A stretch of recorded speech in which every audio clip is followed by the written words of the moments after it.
Was there a different kind of emphasis in minicamp as opposed to OTAs in terms of what you're trying to get accomplished? No, it's the same approach. The meetings are longer, and we're probably putting more things in because we have more time to meet. But practice-wise, it's the same approach. By the end of this week, I know the defense is the same as last year, all the same coaching staff, but do you think it will be the same as that, a third or more? It's about a third. It's real basic right now, just teaching fundamental and principles. Some of the things we can't get done without pads on, so a lot of the stuff's going to have to wait till training camp. But from a teach standpoint, from a fundamental standpoint, and from a schematic standpoint, just teaching the basics, we're putting that in. Todd, what kind of strides do you think Marcus made this offseason, even though obviously he hasn't been on the field? Well, obviously, from a mental standpoint, with him watching film and seeing the game from a different vantage point, you want him to get better their second year mentally, seeing some things he might have missed the first year as a rookie. And, he's been doing a lot of studying, so he's been doing that from a sideline approach. Guys signed Wilcox, what you like about him? I don't know if you've been trying to get him for a while. Well, obviously, when Tez went down, we needed another safety. JD is one of those guys that started a lot of ball games. We're looking for versatility at that spot. He can play free and strong, and that was one of the reasons why we signed him. Have you decided who's going to call the plays for your defense yet?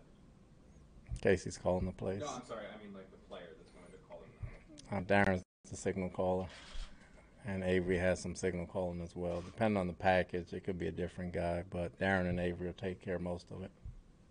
With Marcus, how much did that injury sort of inhibit his ability to grow in the offseason? It doesn't, as long as he comes back. Sometimes when a player gets hurt, he can see the game from a sideline from a different vantage point, and whereas if he was healthy and you told him on the field, he doesn't catch it as quick. So he's getting a lot of mental reps on the sidelines, and time will tell when he comes back how much he learned. In your opinion, from year 1 to year 2, is it more important for him to grow mentally, or? Well, it's more important for all of them to grow mentally in year 2. Physically, they can naturally lift and get stronger, but mentally, you're seeing things for the second time, and you should have some experience in it, and you should be a little calmer when you play. Normally, wouldn't the Mike linebacker handle all this signal calling? Not all the time, no. Sometimes it's the safety in different defenses. It's the safety, some it's the Mike, some it's the Mo. Are you asking Darren to be a little more vocal this year? He was vocal last year with Avery just coming in, and Darren having already been in it. Avery learns it. We're taking some off his plate and letting Darren do it, so we split the duty in time. As Avery gets it, he'll end up calling a lot of it as well. Sam today, Darnold looked like he had some pretty impressive stretches out there. What did you think of? I know the shorts and t-shirt disclaimer aside, but what did you think of how he looked out there? I mean, it's a process, He's learning, he's studying. You make some good throws, and you make some bad throws, and that's what we're practicing. And that's all 3 quarterbacks, so it's not just Sam. He made some throws. Shorts and t-shirt, you can't tell whether the ball been broken up or whether he's been sacked or not, but his learning is outstanding. The process and the steps of which he's taken, he's been very steady, and we're very pleased with him.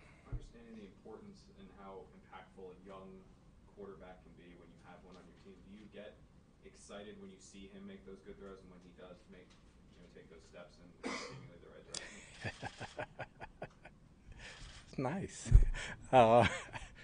I get excited when a lot of the guys out there make plays, whether it's the quarterback position or not, whether it's a younger or older guy. When someone does something that I'm not expecting, it kind of excites me on the inside. You guys don't think so, but yeah, so it happens. I know we've only seen 4 of the 11 practices you guys have had, but from what we've seen, Sam has gotten a lot more of the first-team reps than Teddy. Has that been the case overall? Or? No, we split them up. Like I said, you've only seen 4 of 11. We're happy with the process and the steps our quarterbacks are taking, and I wouldn't read nothing into that. What do you think of the talent you have in the secondary? With adding Tremaine and bringing in Wilcox. 2 guys that's played a lot of ball games brings us some experience, especially from a non-coaching aspect to help the young guys while they're out on the field. So both true professionals. Blending in well with the guys, fitting in well with the group, can't do nothing but help us. The overall, just when you look at you have your 2 safeties who are coming off pretty solid rookie seasons, and obviously have a lot of talent. And you have Claiborne back there too. I mean, what do you just think of the overall talent you now have in that secondary? Well, we just got to keep adding pieces. We like the players we have. We like the players that we had on the team last year. Blending them in, talent is one thing, and blending them is a whole different animal. So we just got to make sure they blend the right way and go from there. Do you remember your initial reaction years ago when Teddy first got hurt? It seemed to be just like the end of camp, and it made major news. Do you remember when you first saw it on the news and everything? No, I mean, I know he's a good player, and from everything I hear about him, he's a great person. And then coming here, knowing him personally now, he is a great person. But you don't want anybody to get hurt. You want to play as hard as you can and as physical as you can. But, injuries in this game happens, and you don't hope that happens to anybody. All you can do is cringe. That's probably one of the worst injuries I've seen since the LT Theismann injury on that Monday night ball game. But, he seemed to be bouncing back well. When you see, obviously they told you the type of injury he had, does that make it more remarkable that he's even out there with you guys? I mean, I can't imagine having not been injured like that. I can't even relate to someone having injured like that, but just knowing Teddy's personality and the drive he has, it doesn't surprise me. With Marcus, is this a situation where you want him ready for the start of training camp, or is it potentially he won't be if you're going to take him? He's ready when he's ready. He works hard. He's doing everything asked of him, so we'll see. Do you have any guys right now besides Rontes who will not be ready for the start of camp? Not until I get the final report at the end of minicamp. I think Rontes would probably be a guy you'd start on PUP list throughout camp and the season, right? He will be a guy that'll be down. Was Montez hurt like that second practice of OTAs? Because he was. I don't recall when he actually did it. He got hurt similarly around there. Had you guys planned on having Quincy wear a helmet in minicamp before the offseason workouts began? Had that been a plan all along? Well, it's been a process, and it changes gradually. Sometimes he feels better, it changes, and we scheduled to put a helmet on him, let him run around in it and get a feel. Any chance he does teamwork this week, or is that kind of hold off till camp? That'll probably hold off to camp.